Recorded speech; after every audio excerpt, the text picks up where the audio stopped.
That is great friends. பார்த்தீங்கன்னா Mahindra Scorpio அது. இந்த வண்டி வந்து பார்த்திங்கன்னா ஒரு 2011 மாடல், ஒரு எம்மாக் இன்ஜின். இந்த வண்டியில் ஒரு இன்ஜினோட பெட்டு ப்ராக்கெட் தான் உங்களுக்கு கட் ஆகிட்டுருக்கு.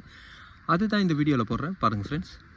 இந்த ஸ்கார்பியோ 1 கிலோமீட்டர் பார்த்தீங்கன்னா 1,43,000 கிலோமீட்டர் ஓடி இருக்குது. ஒரு வண்டியை வந்து நீங்கள் ட்ரைவ் பண்ணும்போது ஒரு ஸ்பீடு பிரேக்கு அதேமாதிரி இருக்கும்போது அந்த வண்டியை ஸ்லோ பண்ணி ஏற்றி இறக்கணும். அந்த இடத்துல வந்து ஒரு ஸ்பீடாக போகிறது, ஒரு ரஃபாக ஹேண்ட்லிங் பண்ணும்போது இன்ஜினில் சில நேரங்களில் இந்த மாதிரி பெட்டு ப்ராக்கெட் கட் ஆகிடும். இதே மாதிரி இப்போ வண்டியை நான் ஸ்டார்ட் பண்ணி காட்டுறேன் பாருங்கள்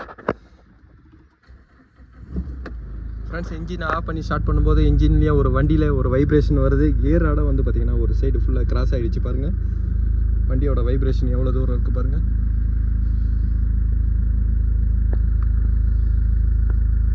ஃப்ரெண்ட்ஸ், இந்த இன்ஜினில் இந்த சைடில் பெட்டு கட் ஆகிருக்கு. பெட்டு கட் ஆகணுன்னா இன்ஜினே வந்து பார்த்திங்கன்னா ஒரு டேப்பர் ஆகிடுச்சு பாருங்கள் ஃப்ரெண்ட்ஸ். இந்த இன்ஜின் டேப்பர் ஆனதுனால அதே மாதிரி வண்டியும் வந்து பார்த்திங்கன்னா போர் பிக்கப் இருக்கும். போர் பிக்கப்போட ரீசன் வந்து பார்த்திங்கன்னா இந்த ஏர் ஃபில்டரோட ஓஸு தான். இந்த ஏர் ஃபில்டர் ஓஸு உங்களுக்கு வெளியே வரும்போது மேப் சென்சாரோட கால்குலேஷனை வந்து பார்த்திங்கன்னா உங்களுக்கு வேறு வரும். அப்போ ஏர் வந்து மேப் சென்சாரில் உங்களுக்கு உள்ளே ஏரே வராது. வெளியவே வந்து பார்த்திங்கன்னா பைபாஸ் வழியாக ஏர் உள்ளே போகிறதுனால வண்டியும் பிக்கப் இருக்காது. கட்டான ப்ராக்கெட் வந்து பார்த்திங்கன்னா இது கீழே தான் கட் ஆகிட்டுருக்கு ஃப்ரெண்ட்ஸ். இந்த பெட்டு தான் கட் ஆகிருக்கு.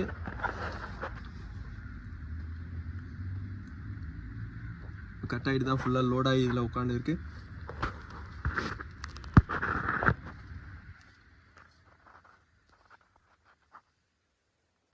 ஃப்ரெண்ட்ஸ், இந்த பெட் ப்ராக்கெட்டு தான் கட் ஆனது. இந்த இடம் பார்த்தீங்கன்னா ஸ்ட்ரென்த்து கம்மியாக இருக்குது ஃப்ரெண்ட்ஸ். இதோட ப்ரைஸ் பாருங்கள், 847 வரும்.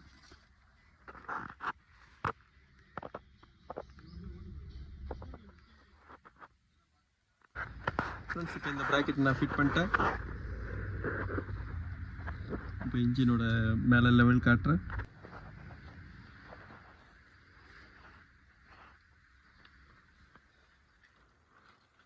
ஃப்ரெண்ட்ஸ், இப்போ இன்ஜினோட வைப்ரேஷனும் இல்லை, அதேமாதிரி கியர் ராடோட பொசிஷனும் வந்து பாருங்கள் கரெக்டாக இருக்குது. ஃபஸ்ட்டு கியர் ராடோட பொசிஷன் இங்கே தான் இருந்தது.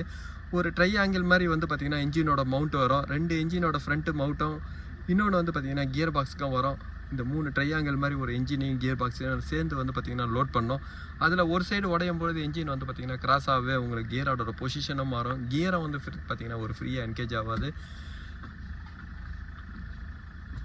ஃப்ரெண்ட்ஸ். இந்த மாதிரி ஒரு ப்ராக்கெட் கட் ஆகிறதுலாம் வந்து பார்த்திங்கன்னா நம்மளுடைய மிஸ்டேக் தான். இப்போ நான் பழைய ப்ராக்கெட்டை காட்டுறேன்.